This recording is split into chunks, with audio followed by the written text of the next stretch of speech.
Pengen ngobrol santai tapi yang bikin masa depan makin pasti. Yang jelas di Ngopi Karir. 107,3 Caravan Radio FM, your daily dose of Solo. Hai, selamat malam Caravaners. Ketemu lagi di Ngopi Karir. Kita ngobrol seputar karir dan pengembangan diri seperti biasa. Setiap hari Rabu jam 7 sampai jam 8 malam. Iksan selalu ditemenin oleh Mas Eri Ansyari, HR Trainer and Expert Team of KMNR. Halo malam Mas Eri. Halo malam Mas Iksan. Suasana kita lebih megah hari ini ya. Lebih megah dan berbeda nih dari yang biasa. Iya, ada kopinya juga langsung di sini. Betul. Jadi Caravaners bisa nonton langsung di YouTube channel Caravan Radio FM atau misalkan dengerinnya juga bisa. Soalnya zaman sekarang ya Mas Eri, zaman sekarang radio nggak bisa jalan di satu platform aja. Semua platform kita kawinkan Ya. biar bisa tetap eksis. Apalagi Mas Eri sendiri adalah salah satu jebolan radio, bukan Indonesian Idol ya Mas.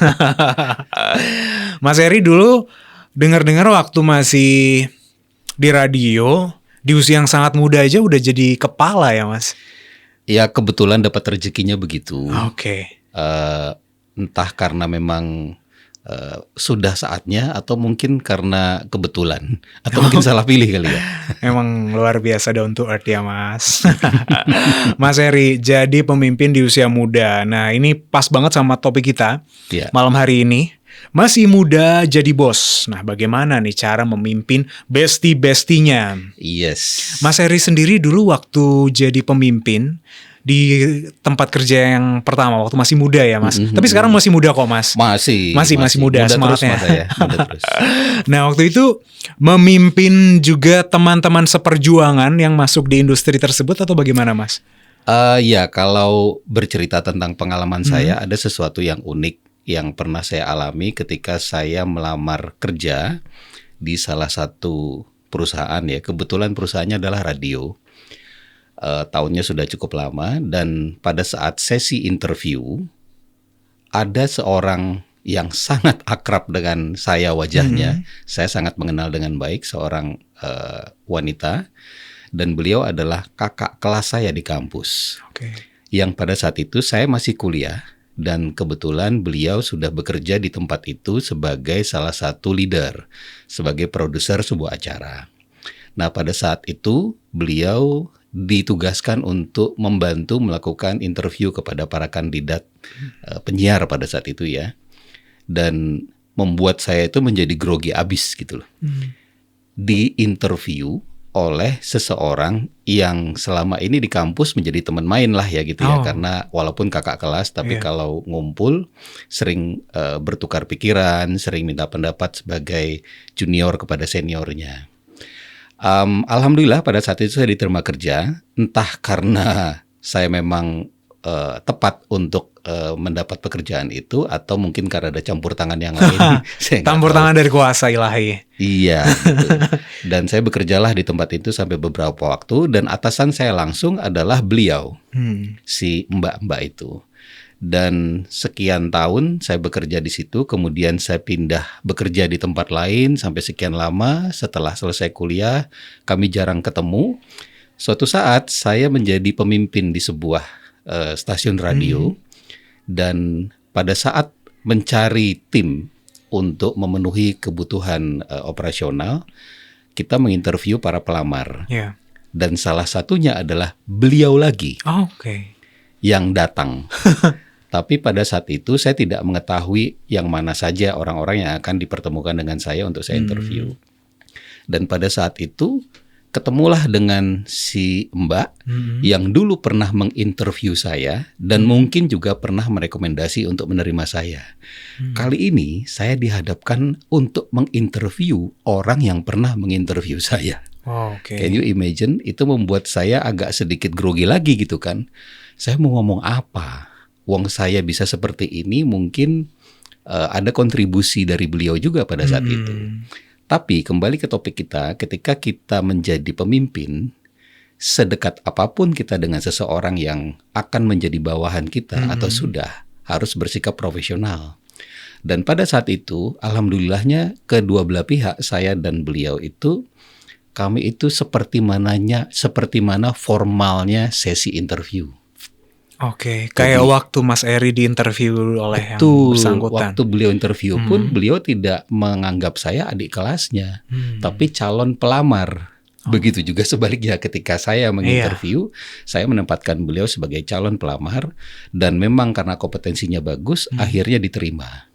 Dan kemudian menjadi tim atau staf saya. Wow. Yang dulunya pernah jadi atasan saya dan kemudian merekrut saya menjadi atasan saya, kemudian sekarang melamar kerja ke tempat saya, menjadi bawahan saya. Dunia berputar ya. Dunia berputar dan kami bekerja dengan sangat profesional. Tapi yang patut dicatat adalah sampai hari ini, walaupun mungkin sudah jarang berkomunikasi ya, tapi hubungan kami sangat baik. Pada saat bekerja dulu pun ketika kita harus bekerja secara profesional, kita akan profesional. Di luar itu, di luar jam kerja, ya kita hang out bareng-bareng. Kita bukan lagi sebagai sosok yang ada di perusahaan ya Mas. Atasan dan bawahan itu kan hanya di tempat kerja. Di luar mah kita tetap menjaga hubungan baik sebagai adik dan kakak. Kecuali kalau bahas kerjaan gimana Mas? Bahas pekerjaan ya saya kembali lagi jadi. Kadang kan ya banyak orang yang tidak nyaman ya ketika menyuruh orang yang dia kenal baik dan bahkan mungkin seniornya yang dia hormati. Tapi pada saat bekerja saya harus menghilangkan itu. Dan beliau pun kita kasih tahu bahwa ini tempat bekerja. Sorry kalau misalkan ada hal yang kiranya kurang berkenan. Karena kan dalam bekerja itu harus ada azas profesionalisme.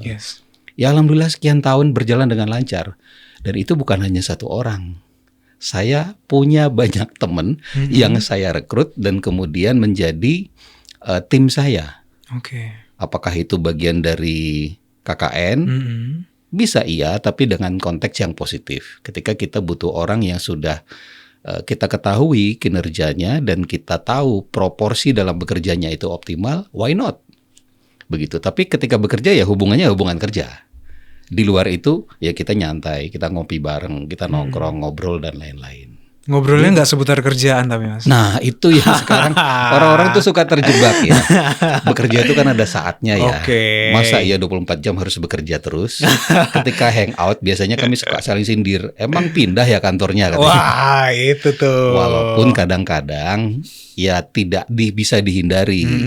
Ada isu-isu yang panas mungkin atau hal yang krusial perlu dibahas dan ketika kita ketemu di luar jam kerja berbicara dengan tim atau bawahan yang teman itu jauh lebih enak karena biasanya mereka sudah mengerti kita tidak lagi perlu ada penyesuaian yang sangat intensif ya karena sudah mengenal satu sama lain. Gitu. Mas jadi bos di usia muda itu membanggakan sekali ya pasti. Iya, bisa juga mungkin menjadi kecemasan yang dahsyat bisa jadi. Banyak orang yang ngerasa canggung duluan Mas ketika jadi bos. Terutama ketika mereka mungkin awalnya kerja dalam sebuah proses rekrutmen itu bareng-bareng nih, selevel ya. Ternyata mereka dapat kesempatan buat dipromosiin duluan Mas. Mereka harus menghadapi timnya atau bisa dibilang anak buah mereka yang dulu seangkatan bahkan bareng. Nah itu juga biasanya akan menyebabkan akhirnya agak sedikit konflik kadang yang terjadi. Betul. Sebenarnya konflik-konflik itu apakah terjadi karena dari secara personal, karena mungkin si timnya ini menganggap loh kamu kan dulu juga selevel nih dengan kita gitu. Atau itu memang wajar sebenarnya gesekan-gesekan yang terjadi antara pimpinan dengan staf itu. Yang dikhawatirkan adalah kalau memimpin teman sendiri atau pernah berangkat bareng susah bareng kemudian tiba-tiba berbeda status, kadang suka sungkan dan khawatir hubungan pertemanan akan terganggu. Apakah kasus ini ada? Pasti ada. Tapi apakah banyak yang bisa melewatinya dengan profesional? Juga banyak. Makanya yang paling penting adalah ketika seseorang akan diangkat menjadi seorang leader atau pimpinan, tentunya harus disiapkan segala sesuatu yang menjadi atribut seorang pemimpin. Jadi bukan hanya karena dia kerjanya bagus, udah langsung diangkat. Bisa jadi ketika ada kondisi di mana dia melewati jenjang karir teman-temannya nggak terima misalkan. Iya kan? Makanya kan perlu dibekali dengan leadership style misalkan, teori-teori kepemimpinan, praktek-praktek kepemimpinan. Sehingga ketika seorang muda harus memimpin teman-temannya, dia sudah siap dengan konsekuensinya. Kan banyak tuh teori-teori tentang kepemimpinan. Ada yang otokratif lah, ada yang demokratik dan lain-lain. Itu semuanya mengajarkan pemimpin harus komprehensif secara menyeluruh ya, untuk memimpin dan tidak lagi memilah-milah siapa yang dipimpin. Tapi memang case by case, memimpin teman sendiri tentunya punya seni. Yeah. Tentunya punya gaya sendiri. Tidak sama dengan ketika kita diberi anak buah yang kita belum kenal atau yang baru kita rekrut sehingga akan berbeda penerapannya. Kalau misalkan saya sama Mas Iksan, kita sudah kenal 10 tahun. Tiba-tiba saya jadi pimpinannya Mas Iksan, padahal sebelumnya kita nongkrong bareng gitu kan. Pasti Mas Iksan merasa ada hal yang harus dijaga. Begitu juga sebaliknya saya. Yang paling mudah untuk diterapkan adalah dengan melakukan komunikasi yang sifatnya kolaboratif dan persuasif. Bukan karena mentang-mentang saya sekarang jadi bos, saya bisa semena-mena sama Mas Iksan. Karena pertemanan itu tetap harus dijaga, Mas. Nah, ini harus dibekali kepada para pemimpin-pemimpin muda. Kadang orang muda ini kan emosionalnya mungkin sebagian belum stabil. Sehingga, wah sekarang kan saya bos nih. Kamu siapa? Temen, kan di luar. Di sini mah nggak temen gitu ya. Itu harus dijaga. Cara berkomunikasinya pun harus lebih sifatnya persuasif. Karena perlu diingat, di dalam sebuah tempat kerja, bukan hanya teman yang menjadi tim kita. Tapi ada orang-orang lain yang mungkin baru saja mengenal kita. Jangan sampai nanti ada kesan gap, atau ada kelompok, atau ada gerbong khusus, atau ada circle istilahnya. Semua harus nyatu ya, Mas. Itu circle-nya Pak Iksan tuh, teman-temannya sendiri tuh, pasti dapat privilege. Itu yang harus dijaga. Ketika kita melakukan fungsi leadership kepada teman-teman yang merupakan tim kita, harusnya dalam konteks formal sama perlakuannya. Walaupun tidak bisa dipungkiri, seorang atasan pasti punya favoritism. Pasti. Ada orang-orang favoritnya yang mungkin dia bisa jadikan sebagai teman untuk membahas sesuatu yang sifatnya sensitif, personal juga atau personal, ataupun mungkin pengambilan keputusan yang perlu ada saran objektif. Siap. Nah, Mas Eri, kalau dilihat sekarang juga anak-anak muda makin banyak ya. Mereka cepat banget loh karirnya. Yang awalnya mungkin mereka, terutama yang biasanya di kalangan manajemen trainee ya, itu kan mereka secara cepat banget tuh bisa langsung diberikan sebuah privilege gitu ya, jabatan-jabatan yang lebih spesial gitu di sebuah perusahaan. Biasanya tantangan terbesar yang dialami anak muda ini di bagian apa, Mas? Bagian bidang kerjanya maksudnya, atau mungkin cara mereka memimpin memimpin lah. Anak muda is anak muda ya. Walaupun leadership tidak selalu ditentukan oleh usia, tapi tidak bisa dipungkiri usia berpengaruh besar terhadap kematangan seorang pemimpin. Ini yang harus dibekali kepada anak-anak muda yang cemerlang, yang kemudian pengusaha dalam hal ini melihat mereka berpotensi untuk memimpin. Dan seperti yang saya sampaikan di awal tadi, bahwa sebaiknya para pemimpin-pemimpin muda ini dibekali dengan ilmu-ilmu tertentu yang sangat membantu dalam memimpin. Karena bisa jadi yang mereka hadapi adalah penolakan, rejection, unrespectful, tidak direspek, karena mungkin kekurang tepatan dalam memberikan instruksi atau memperlakukan tim dengan proper. Jadi para pemimpin muda ini tantangannya adalah bisa jadi tidak dianggap oleh para senior. Apalagi yang dipimpin bukan hanya teman sendiri, bisa jadi yang sudah lama bekerja orang-orang di situ. Yang sudah lebih dulu bekerja. Itu justru yang sering menjadi dilema ya buat pemimpin-pemimpin muda yang dipimpin seumuran bapaknya gitu kan, atau seumuran ibunya. Itu kan nggak gampang ya. Nah, bagaimana caranya melakukan komunikasi dengan mereka? Tentunya ada beberapa trik-trik yang bisa kita share nanti kepada Caravaners. untuk mengantisipasi pemimpin muda agar bisa diterima. Oke, ini yang jadi kunci, pemimpin muda agar bisa diterima nih Caravaners. Apalagi topik kita seputar masih muda jadi bos, gimana caranya pimpin Besti. Tapi Mas Heri dulu fine-fine aja ya ketika bisa memimpin teman-teman sepantaran gitu? Tentu tidak. Oh tidak? Ya pasti ada challenge ya, ada tantangan karena orang ketika melihat sepantarannya ataupun mungkin berangkat karir bersama, tapi mendapat kesempatan lebih, tidak akan bisa dihilangkan, pasti ada jealousy atau mungkin iri ataupun mungkin tidak merasa terima. Di sisi lain pasti juga ada yang senang, wah enak nih dipimpin teman sendiri, akan lebih mudah nih saya berkreasi, bekerja dengan baik. Tentunya untuk bisa mendapatkan sisi positifnya dan menghilangkan atau paling tidak mengurangi sisi negatifnya, ketika kita ditunjuk oleh perusahaan atau manajemen sebagai pemimpin, pasti ada dasarnya dong, yang seharusnya itu bisa dipahami oleh teman-temannya ataupun mungkin tim lain yang sudah lebih senior dari pemimpin yang ditunjuk. Pasti ada kelebihan, ada hal yang lebih dari yang lain, ada hal yang istimewa daripada yang lain. Nah, kalau sudah itu terjadi, tentunya harus ada penyesuaian yang dilakukan oleh pemimpin muda ini, apalagi kalau berasal dari kalangan yang sama. Yang mungkin pertama yang paling patut dimengerti adalah menunjukkan gaya kepemimpinan yang benar. Atau mungkin dengan kata lain, lead by example. Lead by example. Jadi bukan lead by instruction. Perintah doang taunya gitu ya. Tunjukkan gaya sikap kita sebagai pemimpin yang patut dicontoh, walaupun kita usianya sama atau mungkin lebih muda. Yang paling mudah misalkan disiplin.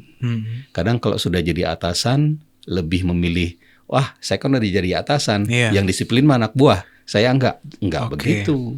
Harusnya dibalik. Pemimpin harusnya memberi contoh teladan kepada timnya. Yang paling gampang itu tadi, disiplin, datang tepat waktu. Kemudian ketika ada tanggung jawab dan pekerjaan yang harus diselesaikan, pemimpin ini harusnya mampu lebih keras bekerjanya. Bukan mengerjakan pekerjaan anak buahnya. Bukan mengerjakan, tapi harus lebih keras. Gimana? Lebih keras itu kan dia punya porsi yang berbeda, tanggung jawab yang berbeda. Jangan terkesan bahwa ketika anak buah punya masalah, dia nggak tinggal diam tapi tinggal lari gitu. Harusnya ikut membantu. Itu kan dalam prinsip leadership yang sifatnya partisipatif ya. Masuk dan bergabung ke dalam tim untuk membantu mereka dalam menyelesaikan pekerjaan. Tapi bukan kemudian mengerjakan pekerjaannya tim. Memberi arahan yang baik, memberi clue dan guidance yang benar agar mereka itu mampu bekerja dan punya gantungan ketika dia tidak mampu, ada tempat bertanya. Tidak sedikit pemimpin, mungkin sedikit kali ya, saya nggak boleh bilang tidak sedikit, kenapa banyak. Itu Mas? Yang taunya hanya perintah dan ketika ada masalah ditanya, Pak ini gimana, Mas ini gimana? Terserah kamu, pikir sendiri. Ada yang begitu. Kita kan nggak pengen punya tim, punya pemimpin yang berlaku seperti itu. Makanya dia harus bekerja keras dan mengetahui pekerjaan anak buahnya. Bukan berarti dia harus bisa mengerjakan pekerjaan anak buahnya, tapi harus tahu. Sehingga ketika ada masalah, pemimpin ini mampu memberikan solusi. Dan kemudian yang selanjutnya adalah jaga komitmen. Komitmen itu macam-macam, terkait dengan integritas kah, terkait dengan perilaku kah, dengan hal yang menjadi tanggung jawab dan target, sehingga layak untuk dianggap menjadi pemimpin. Setelah itu dapat, style leadership yang mungkin didapat dari training atau pelatihan yang bisa dia terapkan, yang selanjutnya adalah ketika memimpin teman sebaya atau mungkin lebih muda ataupun pernah kerja bareng, jagalah komunikasi. Komunikasinya juga harus dirubah. Kalau biasanya seorang pemimpin, kamu kerjain ini ya, misalkan begitu, atau Anda kerjakan itu, atau Bapak tolong buat ini. Coba diganti dengan bagaimana kalau kita mengerjakan ini. Bagaimana kalau kita mengerjakan ini? Berarti itu kita bekerjanya. Bukan, artinya itu kan sebuah kiasan. Sebuah kiasan. Bagaimana kalau Mas Iksan yang mengerjakan ini? Tapi bukan, Mas Iksan tolong kerjain ya. Beda dong. Mas, gimana kalau Mas Iksan aja nih? Kayaknya lebih bagus. Misalkan begitu. Ada pujian yang kita berikan ketika kita berharap sesuatu yang baik. Dan ketika memang hasilnya baik, jangan pelit dengan ucapan say thanks. Terima kasih ya, good job. Hebat kamu gitu iya, ya. Kayak itu yang sudah lagi menyenangkan gitu kan. Jadi, sekarang kita di kantor kayak gitu soalnya Mas. Hebat kamu, luar biasa. Entah itu sarkas seperti atau majas-majas yang mereka ini ya. Tapi mudah-mudahan tulus ya. Mudah-mudahan tulus. Saya yakin tulus semua kok. Tulus banget gitu. Tulus banget tapi agak gimana gitu ekspresinya. Oke, kemudian adalah ketika ada hal yang harus dikomunikasikan dan kita membuka two-way communication antara tim dan kita, jadilah pendengar yang aktif. Jangan sambil lalu. Jangan ketika kita menerima tim yang itu teman kita dan kemudian bercerita atau berbicara tentang kesulitannya, kita sibuk dengan mainan HP atau komputer sehingga kita tidak fokus kepada persoalan yang dihadapi. Itu akan terlihat bahwa kedewasaan pemimpinnya masih perlu dipertanyakan. Jadi ketika ada tim yang datang, tentunya pasti ada hal yang harus dibahas. Spend waktulah untuk mendengarkan dengan arif dan tenang. Kemudian upayakan untuk memberi solusi.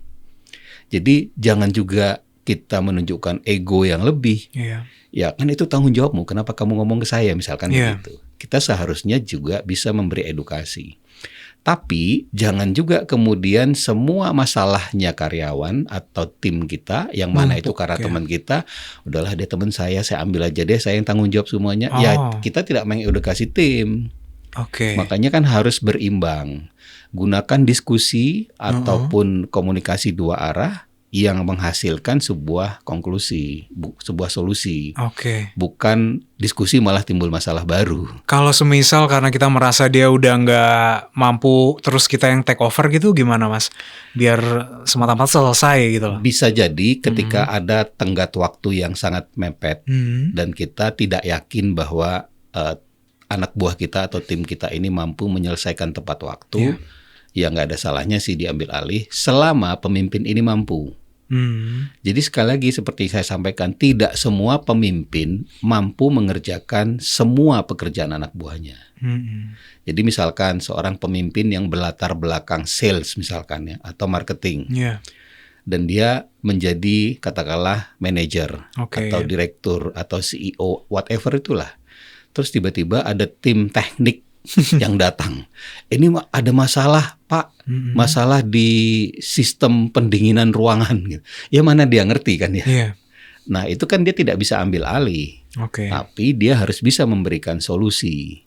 Misalkan ini kendala yang tidak bisa dihadapi oleh anak buahnya, ya carikan solusi dengan memanggil vendor kah, ataupun mungkin share dengan yang lain yang mungkin punya kemampuan punya itu. kapabilitas ya. Tapi kalau si pemimpin ini adalah orang yang mampu menyelesaikan pekerjaan anak buahnya karena dia paham banget, ya nggak ada salahnya. Tapi jangan terus-terusan. Dia bisa burn out ya nanti. Betul, dia bisa burn out dan anak buahnya take for granted. Wow. Jadinya kalau bahasa gaulnya nyucuk udahlah bos aja ngerjain mas, saya santai gitu kan. Ya itu harus dijaga. Jangan sampai terus-terusan gitu. Kita ke pertanyaan dulu Mas Eri ya. Baik. Selamat malam. Ada Syaiful. Makasih banget nih pas aku ngalamin hal ini. Kebetulan lagi proses probation untuk jabatan di tempat kerjaku. Dan aku masih gak enakan sama teman-temanku karena memang kita sudah akrab banget. Kalau ada teman yang salah dan atasan suruh menegur, suasana akhirnya jadi canggung. Takut hubungan sama teman semakin jauh, tapi di sisi lain kerjaan jangan sampai terkendala. Nah kalau sebenarnya seperti ini, kadang saya berpikir Mas Eri, sebenarnya saya harus mengutamakan pekerjaan ini atau dengan melihat teman yang rasanya masih ada rasa nggak enakan gitu. Ya seperti yang umum terjadi ya, sulit sekali untuk tidak canggung ketika ada persoalan yang dihadapi dan itu adalah karena teman. Tapi di dalam konteks profesionalismenya salah satunya adalah atasannya. Dalam hal ini yang harus benar-benar dipahamkan kepada semua pihak bahwa pisahkan status pertemanan dengan status pekerjaan. Selama belum bisa dipisahkan, akan sangat sulit objektif dalam menyelesaikan persoalan. Dan ketika seorang atasan menghadapi persoalan anak buah yang temannya, dia harus bisa memberi pengertian kepada temannya ini bahwa now you are not my friend, but you are my team. Sehingga si teman ini pun bisa menempatkan diri sebagai porsi yang sebenarnya. Kemudian setelah kita tahu masalahnya apa, fokus kepada solusi, bukan kepada persoalan. Jadi muter-muter persoalannya terus diungkit-ungkit. Solusinya nggak dapat. Cari solusi. Sehingga sebagai teman yang merupakan atasan, kita orang yang tepat untuk bisa memberikan solusi.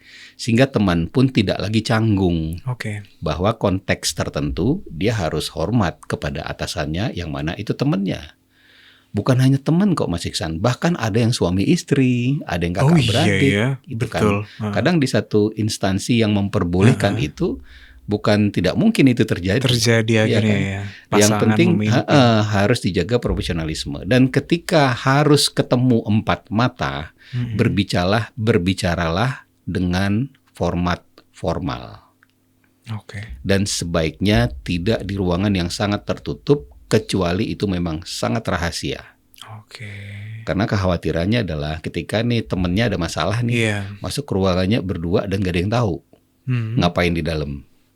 Bisa jadi orang akan menilai hal-hal yang tidak baik gitu ya. Jangan-jangan mereka coba ketawa-ketawa sambil ngopi gitu kan, bisa jadi. Di luar itu, di luar pengamatan orang, ketika memang harus terpaksa tertutup, ya tetap harus formal. Karena ini kantor, bukan warung dan bukan rumah. Memang nggak gampang ya, tapi harus bisa. Dan anak-anak muda yang mendapat kesempatan untuk jadi pemimpin harus dibekali oleh atasannya lagi. Hal seperti ini agar tidak menimbulkan kecanggungan tadi itu.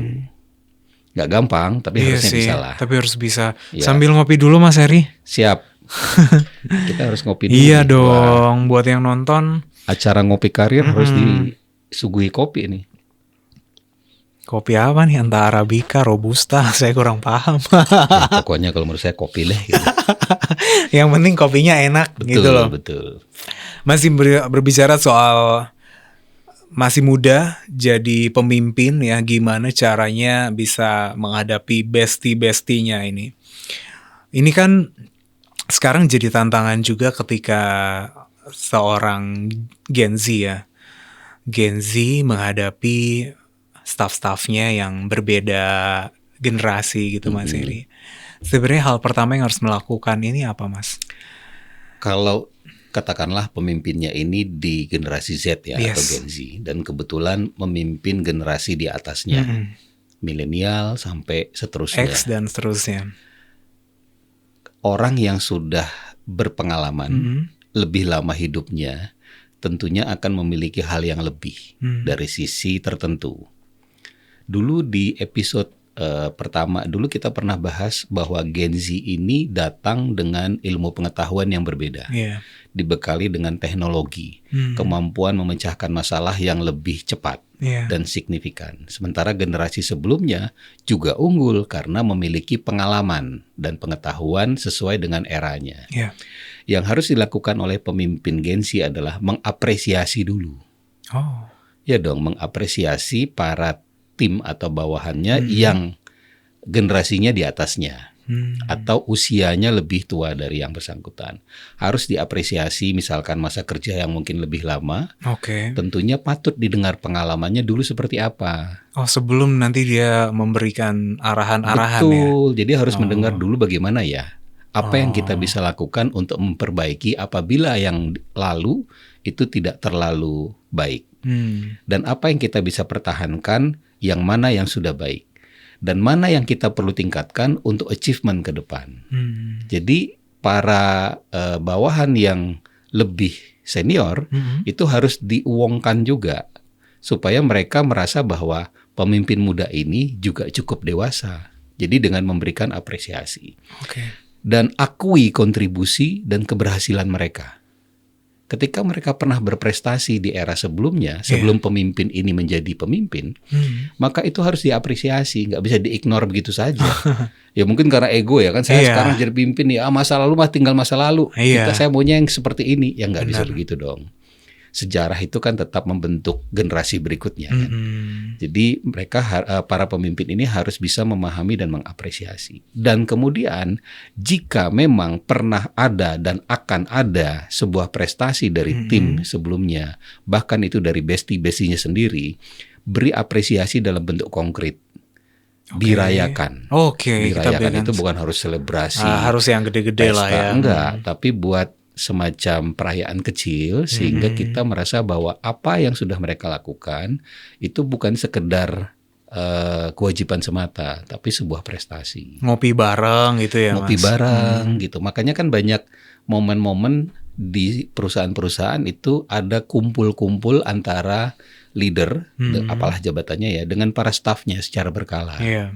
Ada istilahnya GM Roundtable, kalau yang memimpin adalah General Manager. Ada yang ngopi bareng direktur lah, momen-momen tertentu, dan kemudian itu mereka jadikan sebagai forum silaturahim yang bisa membuka komunikasi dua arah yang sifatnya non formal. Itu kan akan lebih menghargai kan. Dan pemimpin yang muda itu jangan pernah malu untuk belajar kepada anak buahnya yang lebih berpengalaman. Ya dong. Mereka lebih awal daripada pemimpin ini. Jadi jangan gengsi, jaga ego juga. Gitu. Tips ya buat yang Gen Z, jaga egonya. Terus juga wajib mengapresiasi senior-seniornya yang sudah lebih dahulu di tempat kerja tersebut, atau jaga komunikasi juga ya dengan baik ya Mas Heri. Senang banget tapi ya kalau misalkan dalam sebuah tahap pekerjaan itu kita bisa dapat career path Mas Heri. Karena nggak jarang juga yang kadang curhat, nah kok aku sudah di satu tempat kerja tapi kayak susah banget buat naiknya. Akhirnya dia pindah ke satu bidang lain biar bisa mengejar career path itu. Nah kita coba ke pertanyaan-pertanyaan yang udah masuk. Terima kasih ya Caravaners udah cerita-cerita ke 0811 288 1073. Yang pertama dari Avan.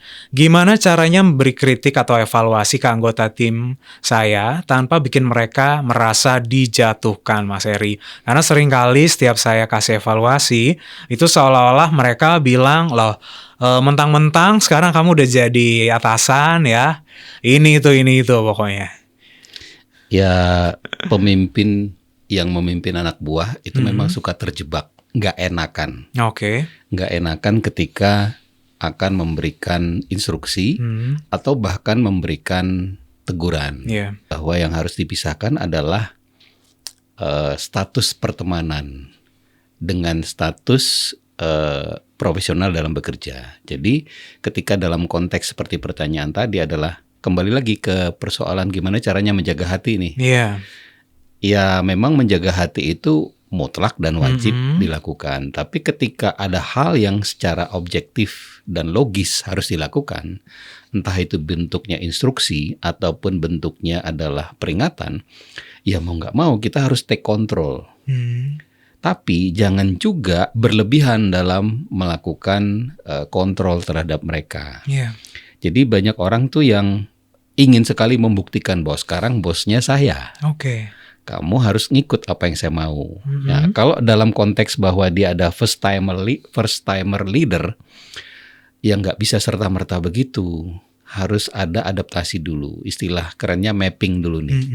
Apa persoalan yang dihadapi dan kira-kira kalau instruksi atau tindakan yang akan dilakukan kepada yang bersangkutan itu menimbulkan dampak apa.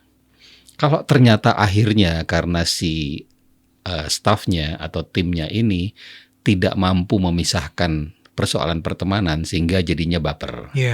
Karena saya jadi anak buahnya Mas Iksan nih misalkan ya, tiba-tiba Mas Iksan menegur saya, Pak Eri kenapa tadi datangnya terlambat? Terus kan saya bilang, ini orang ya tahu nggak ya macet segala macam gitu kan. Padahal itu salah saya. Tapi ketika Mas Iksan menegur dengan cara yang berbeda, misalkan Mas sepertinya kalau terlambat gini kita agak sedikit challenge ya, karena harus ngejar waktu dan lain-lain. Jadi tidak serta-merta menyalahkan. ketika kasusnya adalah orang ini teman. Oke. Mungkin kalau tim yang lain bisa saja kita bilang lain kali jangan terlambat ya. Iya. Tapi perlu diingat komunikasi. Ketika kita menegur, gunakan bahasa santun. Jangan bahasa vulgar. Kenapa terlambat teriak-teriak? Gitu kan. Itu harus dihindari ya. Supaya respect itu kita dapatkan. Kita mungkin bisa kayak tanya-tanya dulu ya. Apa yang sedang terjadi padanya gitu ya Mas. Betul. Khawatirnya ya. Khawatirnya ada sesuatu yang ternyata menjadi alasan yang sangat kuat gitu kan. Kita nggak tahu, makanya ditanya dulu gitu. Dan jangan juga kita yang malah takut negur. Akhirnya mengabaikan kesalahan. Kayak seolah-olah kadang kita merasa udahlah nanti aja, udahlah besok aja, paling juga nggak paling juga nggak sekali 2 kali gitu ya Mas. Betul. Tapi itu bisa dampak ini ya, jangka panjangnya nggak bagus ya. Dan nanti. Akhirnya orang akan melihat di sekelilingnya ketika kita terlalu sering membela seseorang, walaupun dia nyata-nyata melakukan kesalahan, tapi karena teman di backup terus, yang melihat adalah lingkungan, dan itu tentunya akan mengganggu kredibilitas si pemimpin ini. Jadi kalau memang harus ditegur, harus diperingatkan, harus diperintah, perintahlah dengan sesuai proporsinya. Jangan kemudian dia salah, udahlah saya cover aja deh, temen kasihan gitu kan. Mau sampai kapan begitu terus gitu kan. Temennya keenakan dong jadi. Sekali lagi harus dipisahkan ya. Di tempat kerja itu sama-sama bekerja ya Mas ya. Itu sudah bukan persahabatan lagi. Tapi kalau mungkin di luar, it's okay lah ya. Itu udah keluar konteks dari pekerjaan. Pertanyaan yang berikutnya kita bacain juga ya Mas Eri. Nah ini pertanyaan dari Mas Nadif ya. Kesalahan yang paling sering dilakukan first time leader kira-kira apa Mas Eri? Soalnya per minggu depan saya dapat amanah baru untuk menjadi tim leader. Kebetulan saya juga harus nih mengkontrol teman-teman saya yang masih sebaya. Dulu sama-sama diterima bareng-bareng. Sekarang saya yang udah naik duluan. Ya alhamdulillah ya Mas. Alhamdulillah selamat ya jadi pemimpin sekarang.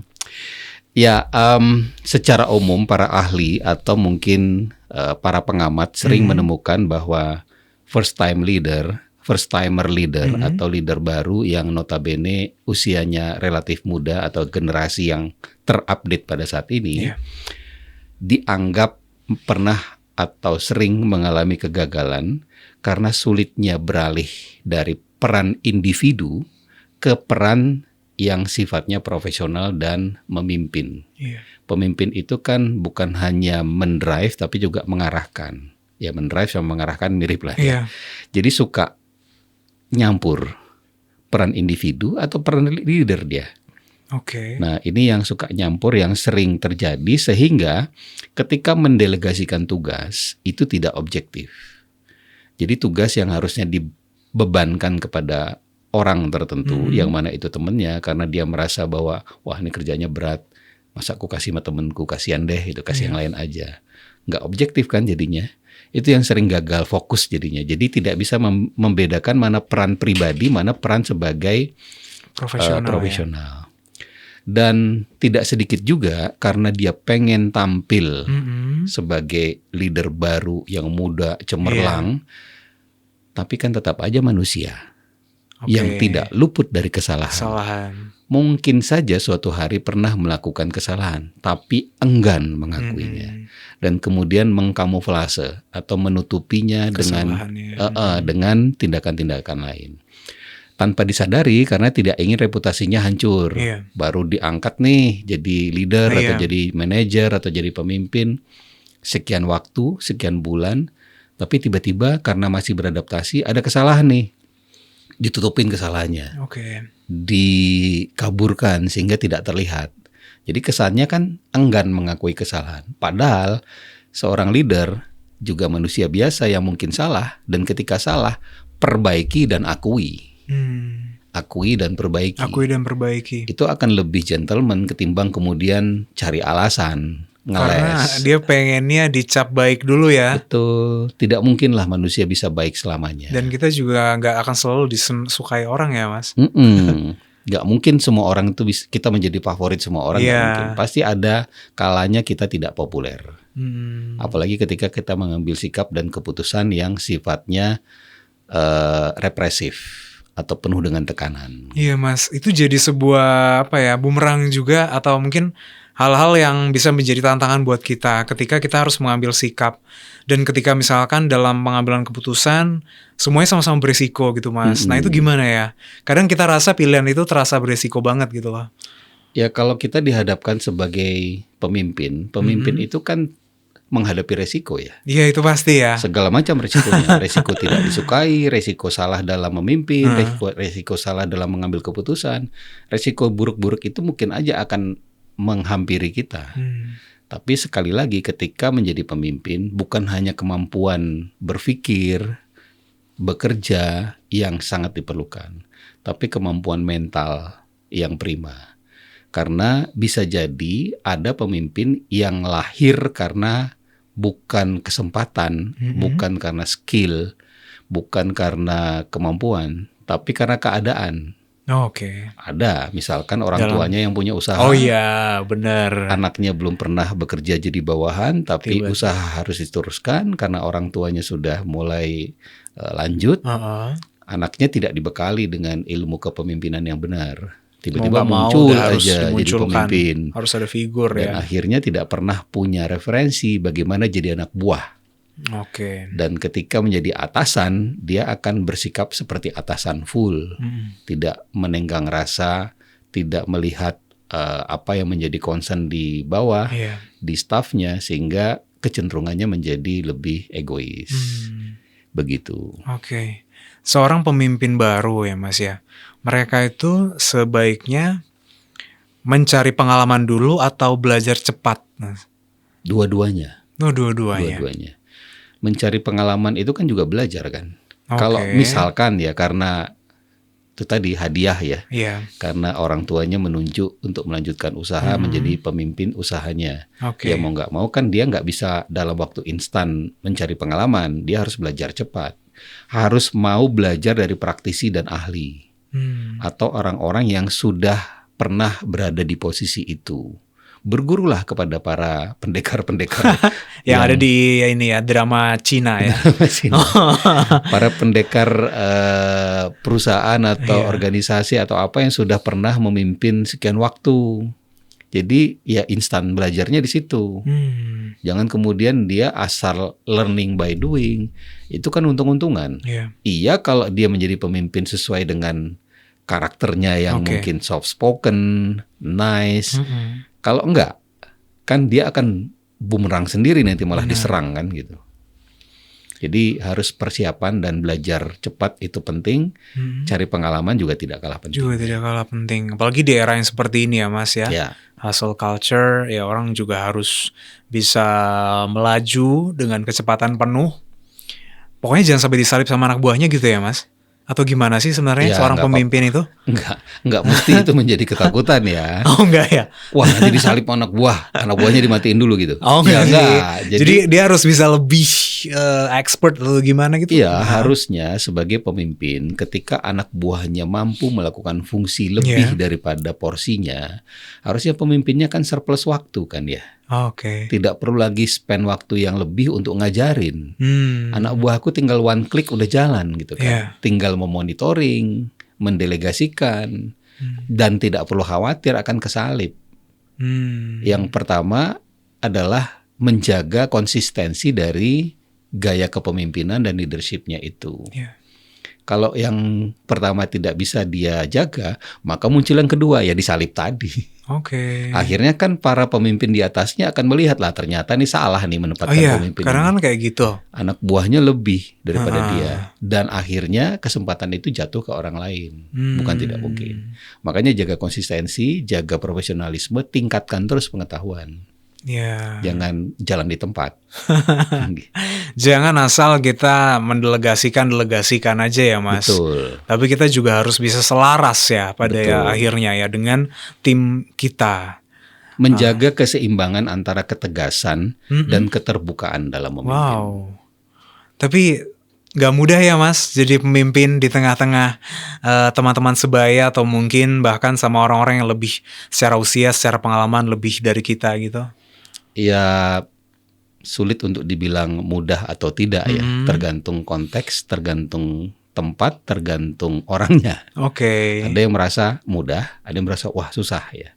Harusnya sih tidak susah kalau bisa disikapi dengan baik. Dan itu kesempatan bagus kalau semisal Caravaners dalam waktu dekat sudah dapat promosi ya. Amin.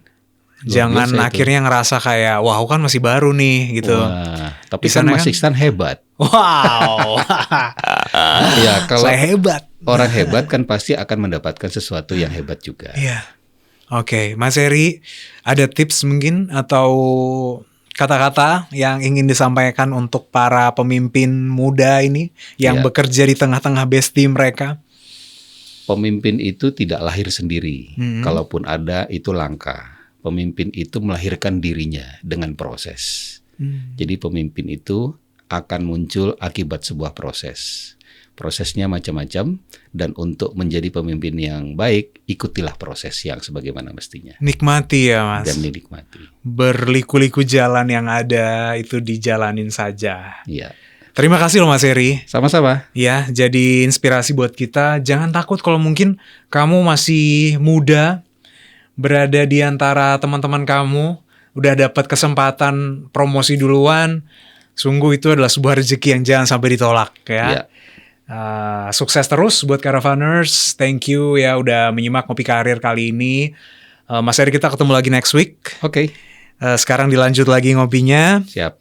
Dan Caravaners kita ketemu juga di minggu depan setiap hari Rabu Ngopi Karir jam 7 sampai 8 malam. Selamat malam.